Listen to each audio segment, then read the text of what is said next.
जेवढ्या मोठ्या प्रमाणात तुम्ही जेवढे जण जमलात, आता माझ्या मनात कुठलीही शंका नाही. एक अभूतपूर्व विजय आपल्या नांदेडमध्ये मिळणार आहे असा विश्वास उपमुख्यमंत्री देवेंद्र फडणवीस यांनी व्यक्त केला. नांदेडमधून प्रताप पाटील चिखलीकर यांनी उमेदवारी अर्ज भरण्यासाठी उपस्थिती लावल्यानंतर कार्यकर्त्यांना संबोधित करताना ते बोलत होते. यावेळी भाजप प्रदेशाध्यक्ष चंद्रशेखर बावनकुळे, भाजप खासदार अशोक चव्हाण, केंद्रीय मंत्री भागवत कराड यांच्या उपस्थितीत उमेदवारी अर्ज दाखल केला. आता आपल्या सोबत अशोक चव्हाण आले आहेत. मागच्या वेळेस आपल्याला 43% मतं मिळाली होती.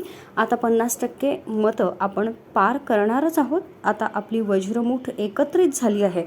सगळ्या संघटना एकत्रित आल्या आहेत, साऱ्या शक्ती संघटित झाल्यात आणि मोदी साहेबांसारखं नेतृत्व आहे. त्यामुळे मराठवाड्याचा, नांदेडचा विकास आता कोणीच थांबवू शकत नाही असं फडणवीस म्हणाले.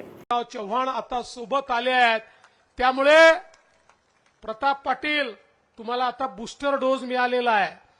मागच्या वेळेस 43% मतं मिळाले होते. आता 50%च्या पार तर आपण जाणारच आहोत. किती पार जाणार आहोत या सगळ्यांनी मिळून ठरवायचं आहे. कारण आता आपली वज्रमूठ एकत्रित झालेली आहे. सगळ्या ताकदी एकसाथ आल्या आहेत, सगळ्या शक्ती संघटित झाल्या आहेत आणि मोदी साहेबांसारखं नेतृत्व आहे. आणि हेही खरं आहे. अशोकरावांची ज्यावेळेस माझी चर्चा झाली, मी अशोकरावांना म्हणालो, अशोकराव, देशामध्ये ज्याला ज्याला परिवर्तन घडवायचं आहे, ज्याला ज्याला जनसामान्यांच्या जीवनामध्ये सकारात्मकता आणायची आहे, त्याला मोदीजींसोबत आलं पाहिजे. कारण इतर कुठल्याही पक्षात राहून हे करता येणं शक्य नाही. आणि त्यांनी ते मान्य केलं, विनाअट मान्य केलं.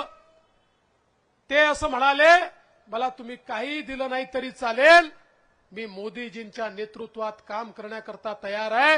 केवळ मी सोबत आलो तर मराठवाड्याच्या विकासामध्ये मला पूर्ण मदत करा, पूर्ण योगदान द्या. मी सांगितलं, आपण काळजी करू नका, आम्ही मागास भागातून येतो. विदर्भ आणि मराठवाड्याचं दुःख सारखं आहे आणि त्यामुळे आमचाही अजेंडा विदर्भ आणि मराठवाड्याच्या विकासाचा अजेंडा आहे.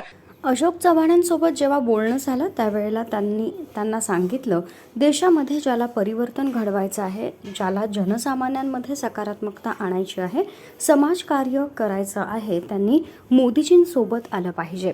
हे अशोक चव्हाणांनी विनाअट मान्य केलं. मी मोदीजींच्या नेतृत्वात काम करायला तयार आहे.